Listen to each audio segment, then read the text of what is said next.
తిరుపతి జిల్లా ఉపాధ్యాయుడికి అరుదైన గౌరవం దక్కింది. ఓ సామాన్య టీచర్కు జాతీయ అవార్డు లభించింది. ఎందరో విద్యార్థులకు ఉపాధ్యాయులకు ఆదర్శంగా నిలిచి శ్రీకాళహస్తి రూరల్ మండలం ఊరందూరు గ్రామంలోని ప్రభుత్వ పాఠశాలలో సాంఘిక శాస్త్రం అధ్యాపకుడిగా విధులు నిర్వహిస్తున్న సురేష్ అందరి ఉపాధ్యాయులులాగా కాకుండా తాను ప్రత్యేకంగా ఉండాలన్న తపన ఆయనకు జాతీయ స్థాయి గుర్తింపుకు కారణమైంది.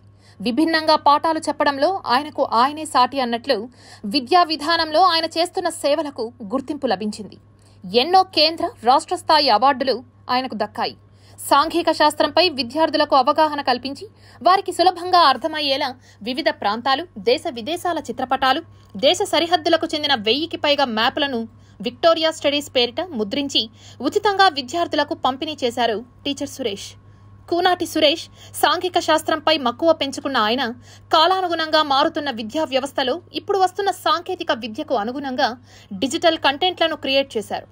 విద్యార్థులకు పాఠ్యాంశాలను వివరించేందుకు డిజిటల్ మొబైల్ యాప్లను రూపొందించారు. వాటిని విద్యార్థులకు ఉచితంగా అందుబాటులోకి తీసుకొచ్చారు. సొంత గ్రామం అక్కుర్తిలో ఉంటూ పేదరికంతో చదువుకునేందుకు వీలులేని పిల్లలను గుర్తించి వారి తల్లిదండ్రులతో మాట్లాడి వారికి ఉన్నత చదువులపై అవగాహన కల్పించి పాఠశాలలకు పంపే విధంగా చర్యలు చేపట్టడంలో కూనాటి సురేష్ సక్సెస్ అయ్యారు. సెప్టెంబర్ 5న ఢిల్లీలో జరిగే జాతీయ ఉపాధ్యాయ దినోత్సవం వేడుకల్లో రాష్ట్రపతి ద్రౌపది ముర్ము చేతుల మీదుగా ఈ అవార్డును అందుకోనున్నారు కూనాటి సురేష్. ఇక ఎన్నో కేంద్ర రాష్ట్ర స్థాయి అవార్డులు అందుకున్న సురేష్ ఏనాడు కూడా తాను అవార్డుల కోసం పనిచేయలేదని, విద్యా బోధనా విధానంలో నూతన మార్పులు చేపట్టి విద్యార్థులను ప్రతిభావంతులుగా తీర్చిదిద్దటమే తన లక్ష్యంగా పనిచేశానని అంటున్నారు.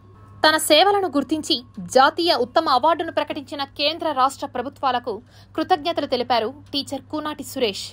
10వ తరగతిలో అవసరమైనటువంటి మ్యాప్స్, పిక్చర్స్ని డ్రా చేసి ఇవ్వడం కూడా జరిగింది. అదేవిధంగా ఇంటర్మీడియట్ బుక్స్ కూడా రాయడం జరిగింది. ఈ విధంగా దాదాపు 45 లక్షల మంది నా ఈ డిజిటల్ కంటెంట్ని డౌన్లోడ్ చేసుకొని వాడుకోవడం జరిగింది. కాబట్టి కేంద్ర ప్రభుత్వం వారు నన్ను గుర్తించి జాతీయ స్థాయి ఉత్తమ ఉపాధ్యాయ అవార్డుకి ఎంపిక చేయడం జరిగింది.